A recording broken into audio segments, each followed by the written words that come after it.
How are we going, everyone? We're back at the nectarine and peach tree, well, topic that is, on leaf curl. I've been receiving almost 100 emails a day on this topic. Well, not just on this topic, but this is one of the most common questions being asked about leaf curl and those black insects on the trees as well. Now, we've done a couple of segments already. Have a look at our previous little segments on spraying and controlling leaf curl and aphids. They do take a strong hold of your tree this time of the year, especially when it's so active, because you've got all the sap flowing through and the new leaves coming through. It's beautiful, succulent, juicy leaves. It's an attractant for the disease, the virus, and for the aphids. Now, this tree here, we've been spraying from winter, you know that. And why I'm back here again, because I need to bring it up to speed with everybody. Through autumn, winter, when the leaves first fell off, we were spraying the tree once a month. So that's about 5 or 6 applications we've done at the beginning of every month. We also came back and, well, the last one we did was late September, about a week ago, just before the end of September, because we started to notice blistering of the leaves. Now, we've got no aphids on this tree whatsoever, but the new leaves, as you can see, some of the new leaves are getting affected. Nowhere near to what it was last year, and the little trees that I showed you out in the orchard, which were completely destroyed by leaf curl and aphid, because those trees weren't sprayed. What I'm doing now is picking off the affected leaves. To have a look at this, that's only a very small amount of curl on that leaf. Some are more than others, and I suppose the ones higher where the sun shines the most, they are severely affected. Have a look at this side here. This is the west side. That's the leaf. If you want to come down here and see this, have a look at that. See that leaf there? That's the west side where the sun shines the most, and somehow it has a reaction to it more so than the leaves that are partly shaded. I've seen in the past, somebody used to send me an email, not used to, somebody in the past had sent me an email on their nectarine tree. Half of it was covered by a veranda, the other half in the sun. The veranda side was not affected at all, whereas the sun side was completely curled over. So you may say the sun rays have some effect on this, or the fungal spores. So I suppose it just activates it, causes it to become worse. Nevertheless, this tree has, even with all the sprays that I've done, has been infected again.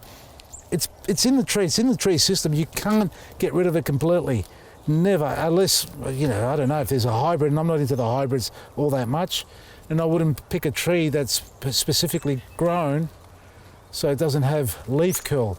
Even though I hate the virus, you can control it like this, and this is a great example of a tree that was completely decimated last year by leaf curl. The spray is our disease control pack. It's a bluestone based fungicide. You mix it yourself, copper sulfate with hydrated lime. You can look it up. We'll put a link at the base of this little video, at the bottom of it, in the comments part, where you can click on it and see how you make the bluestone fungicide yourself from our disease control pack and spray the tree. Now, because this tree is so active now, we've got so much growth coming on almost every day, new growth appears. The once a month spray has to be increased to every fortnight. Once a month is not enough for this time of the year, with all the new growth and how fast the fruit's growing as well. Look, it was 2 weeks ago, not even, it was a week and a half. Wait a second, it was the last week of September. Yeah, it's almost 2 weeks now since I sprayed it. And look, there's a little bit left here. See that here? Look at this little leaf, a little bit of the fungicide left on there and on the stem as well. And you know what's happened here? It's been raining. So in the last couple of days, we've had some heavy rains, and it's washed it off because it's growing. It's actively growing. It's not just a dormant stick or anything like that. It's washing off. So you need to spray your trees every 2 weeks. Now, my trees have been sprayed. The only time I haven't sprayed is when it was in full flower, and never spray any tree, no matter what type of tree it is, what type of fruit you get on that tree, if it's in flower or even just a flowering plant. Do not spray it with any fungicide or insecticide, be it all organic or not, while it's in flower, because you can affect the pollination of the flower if it's a fruit variety. Even if it's not, some bees will go to those flowers anyway, like your roses, name them, catnip for example. It will go to those and collect the pollen from those, and if it's been sprayed with bluestone, you just don't want to affect them. So allow the flowers to finish and then commence your spraying. And that's what I'm going to do here. I've sprayed mine because you can see all the fruit on it, and I am excited. Look, the leaf 5%, I won't say more than that, not even 5% of the leaves have been affected. But the fruit, look at this, plenty of fruit. I didn't pick a single fruit off this in the last 3 or 4 years. That's because I never sprayed it. I was avoiding it. I was just, well, not avoiding it, I was ignoring it. And that's what you can't do with your garden. So if you've got black insects on your plant, that's aphids. You need to spray that with a oil-based eco oil if you like, or a home brew, which is basically olive oil, a couple of drops of dishwashing liquid, and 1 litre of water. If you've got the leaf curl like I have, and there is no flowers left on it and the fruit's set, then you need to spray it with a disease control pack and do it every 2 weeks. Do it up to the point where the fruit has grown to 3/4 of its maturity, so it's not quite ripe to harvest yet. And you do want to wait. Look, by then, if your fruit hasn't been infected or shows any signs of leaf curl infection, because it can affect the fruit, it'll start to scar it, scab it up, and it'll probably drop its fruit as well. If that hasn't happened by, let's say, late November, early December, it's safe to say that your fruit's going to mature to its entirety, have a beautiful flavour in it, and you've saved your tree from going through a bad stage of leaf curl. So start spraying it. I've got my disease control pack here, which is already made up. My little easy hand sprayer. It's available on our website, folks. It's at half price, and I suppose if you put the discount code, you probably get even a bigger discount on it. So all our prices have been dropped heavily, so everybody can enjoy great products at better price. Look at that. Is that blocked now? No, it's not. I made this up the other day and I let it sit there. That's another thing. If you make a solution, do not leave it in the bottle. I did, and that's me. I don't practice what I preach sometimes, but we all go through that stage in our life. Make sure you shake it well. See what's happened? It started to solidify. We've got some particles at the bottom. That's what you don't want it to do, and it's settling to the bottom now. So it's starting to actually, go hard. And it'll probably block my sprayer. At the moment, it's not blocking it. To the point of runoff. I haven't finished picking the leaves off. I'll pick them off afterwards. Put a mask on, folks.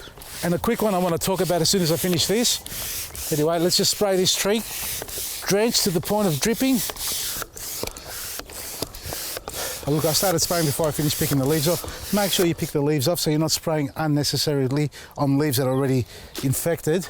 So clean it all off, spray with the Bluestone every 2 weeks, and the homebrew oil or eco oil for your aphids, and your tree should be okay. It'll still get some leaf curl on it. That's what's happening here, but generally speaking, overall the tree's in good health at the moment. I'm enjoying it. Just before we go, folks, yesterday there was a report on a father who unfortunately passed away after opening up a bag of potting mix. He was exposed to Legionnaires' disease and they couldn't save him, and that's our condolences to the family for their loss.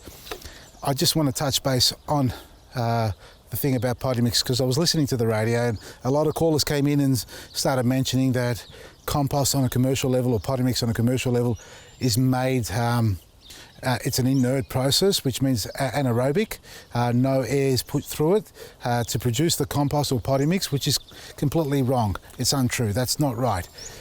I've been to a lot of commercial sites where they produce, we're talking masses, we're talking 1,000 tonnes or cubic metres of potting mix and compost. This stuff, their primary purpose is to produce it as quickly as possible and make a living, but obviously safety and health safety is utmost important to them as well. And to produce a compost or a potting mix, well, more so the compost, you need the heat, you need the moisture, you need the nitrogen, and of course you need air. And it's called windrows, and windrows obviously is airflow. So they need to get the airflow going through the potting mix or the compost. And if it doesn't go through it, well, it becomes inert, it becomes anaerobic, and that's the bad bacteria. Now, Legionnaire's disease doesn't get formed in that process. So I want to take the fear out of this for everybody, because I received a lot of phone calls from growers, manufacturers, who were saying that they're really concerned because it's going to start spot fires for a lot of people. We've just put online our range of potting mix and compost. And I've been down to Tassie, seen the processing with Steve. It is done beautifully, superbly, and it's all organic, certified organic, and there is no anaerobic process put through the whole system. It's all aerobic, so we've got the right bacteria breeding in there. When it appears in your potting mix, when it happens, how does it happen in your potting mix? Well, it does become active and it will breed on certain levels, on certain circumstances. A, heat. There's a little bit of moisture and old soil or potting mix in there, so it needs, the bag have no holes on it, and the holes that they do have on them, it's a pooling process, which is a packaging process, not specific to aerate the potting mix itself. It should not be stored outside in direct sunlight. It should not be allowed to be rained upon because moisture will get inside. So if it's getting rained on, moisture will seep in through those tiny little air holes in the bag, which is designed to pull the bag along the conveyor belt or whatever contraption they have. And then when it sits in the sun, it heats it up. So you've got the anaerobic process developing in the potting mix bag, and then you've got the heat, which actually starts to stimulate the breeding process. So that's the basics of anaerobic composting or breeding, I suppose, of bacteria. So if you're going to buy a quality potting mix, rest assured it's been done properly. If you're going to buy a cheap potting mix, I don't know what you're going to get in it, so you get what you pay for. I know we're all on budgets in certain cases, in situations. It's difficult when you need a lot of bags of potting mix. But look, hunt around. On our website, we've knocked our prices down to basically cost price so we can get it out there. It's not a main line for us, but it's something that we want people to experience and explore with some quality potting mix and not pay through your nose for it so you can enjoy having a wonderful garden. Our Sea Greens is available. If you've got potting mix in your shed, look, put the gloves on, put the mask on, and you're worried about, the exposure to it and sucking in the dust, those minute water particles or droplets that exist. Put your masks on, just for the safety of it when you're handling the potting mix. If you've got a compromised immune system especially, and turf the potting mix into the garden bed, mix it through there, it's gone. Buy quality potting mix, use up what you need. Don't stock up on it. We rotate our potting mix literally every week. We sell out quicker than we can get it in, and that's a fact at the moment. So we're upping our quantity in orders so we can keep up the demand. We've got a lot of back orders. Check it all out, vasilisgarden.com, if you want to try some pure quality biochar enhanced potting mix. It's about the best you can get in the market. Other than that, take care of yourself, be happy, spray your trees, and check out our website, vasilisgarden.com, for the potting mix, seed raising mix, our compost range, huge range on our website, discounted, heavily discounted, so you can enjoy some great products. vasilisgarden.com. From me, Vasili, Maresi. See you tomorrow.